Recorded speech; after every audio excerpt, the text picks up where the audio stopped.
Now, why am I talking about a pedal that, for all intents and purposes, is a distortion pedal, when not only have I said that I don't like distortion pedals, not only have I said that we won't be using them, but I'm doing a series about tube amps and tube amps only? Well, there are three reasons.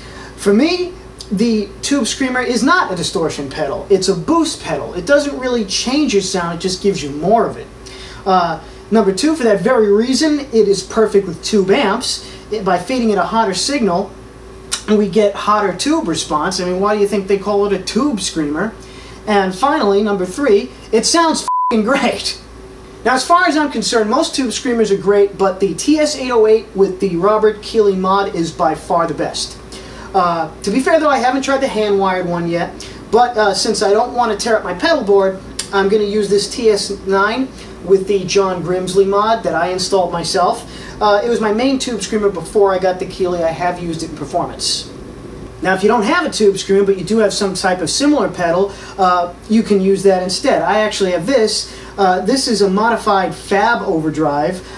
It sounds a lot like a Tube Screamer, but since it's made completely out of plastic, it would not last very long in my rig.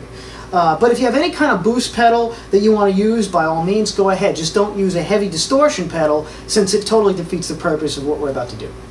Now, what you want to do is plug straight into your pedal and plug your pedal straight into the amp. We're going to be using this on the lower gain modes. Using a boost pedal on the red overdrive mode is just complete overkill. Now, let's start off totally clean. I'm using a low gain setting on the clean channel here. I got my master up and I got the power stealth on. It's getting a little late here as I shoot this too, so I can't be rattling the walls of the house too much. So let's see what we got.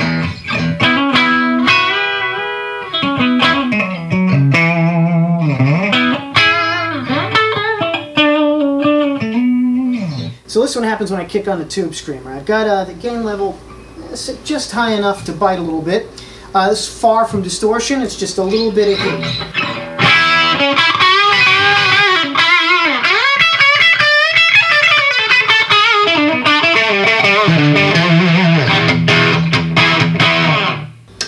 Tube Screamer always sounds great with a neck pickup. Split.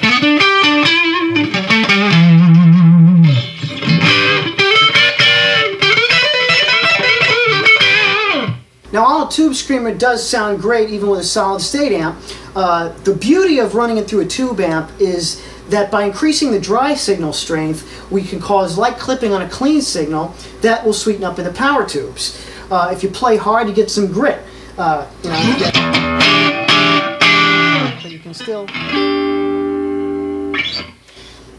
And what's really happening is that the Tube Screamer isn't adding its own distortion, it's kind of adding just more power to the natural gain of the amp. So what we're really getting is still the natural guitar and amp sound, it's just a little bit hotter.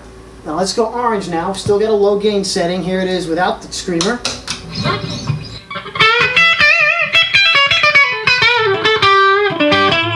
And here it is with it.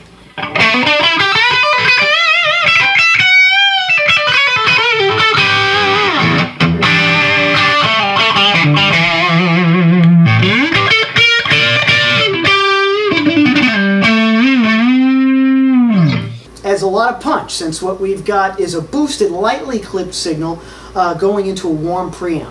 The power tubes get a lot of sound, but you still retain dynamic control. It's another great thing about the Tube Screamer. Even with it on and with some distortion in the amp, you can still get really clean and even a little bit out of tune.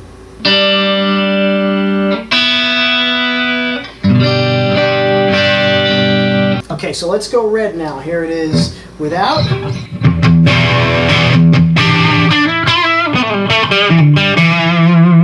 And with.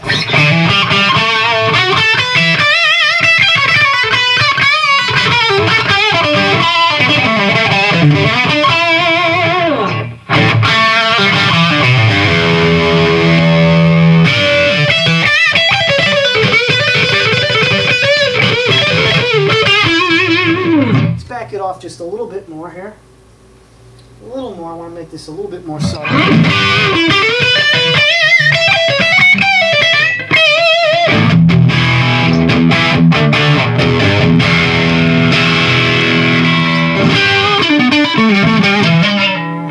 That that's some pretty sweet overdrive.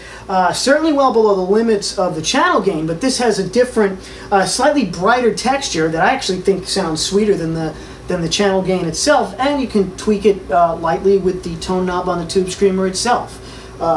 Overall, I think the Tube Screamer really adds something very sweet to the clean channel.